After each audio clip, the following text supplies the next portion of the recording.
Family and friends తోటి chill అయ్యే place ఒకటి చెప్తాను. ఈ రీల్ ని సేవ్ చేసుకోండి. ఈ ఫార్మ్ హౌస్ స్విమ్మింగ్ పూల్ లో ఒకేసారి 15 మెంబర్స్ దూకి పూల్ వాలీబాల్ ఆడుకునే అంత పెద్ద స్విమ్మింగ్ పూల్ ఉంది. హలో ఫ్యామిలీ, సిటీకి దూరంగా ప్రశాంతంగా మీకు నచ్చిన గ్యాంగ్ తో టైం స్పెండ్ చేయాలంటే వెంటనే ఈ నెంబర్ కి కాల్ చేసి ఆయిషా ఫార్మ్ హౌస్ ని బుక్ చేసుకోండి.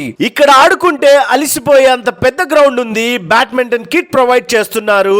ఒక్క క్రికెట్ బాల్ మీరు తెచ్చుకుంటే చాలు. గల్లీ క్రికెట్ బ్యాట్ అండ్ స్టంప్స్ వాళ్ళే ప్రొవైడ్ చేస్తున్నారు. ఇంకా పార్టీస్ కి అయితే సూపర్ గా సెట్ అవుతుంది. పార్టీ స్పీకర్స్ కూడా ఇక్కడే రెడీగా ఉంది. ఇంకా ఫార్మ్ హౌస్ అయితే ఫుల్లీ ఫర్నిష్డ్ తో సూపర్ గా ఒక పెద్ద హాల్ లో ఒక టేబుల్ టెన్నిస్ తో పాటు 4 బెడ్రూమ్స్ ఉన్నాయి అండ్ 5 వాష్రూమ్స్ ఉన్నాయి. ప్రతి బెడ్రూమ్ లో కింగ్ సైజ్ బెడ్ తో పాటు ఎక్స్ట్రా మ్యాట్రసెస్ కూడా కావాల్సినన్ని ఉన్నాయి. ఫార్మ్ హౌస్ చుట్టూ చాలా హోటల్స్ ఉన్నాయి. ఒక్క ఫోన్ కాల్ తో మీకు నచ్చిన ఫుడ్ ని ఆర్డర్ చేసుకోవచ్చు, లేదా మీరే ఫుడ్ ప్రిపేర్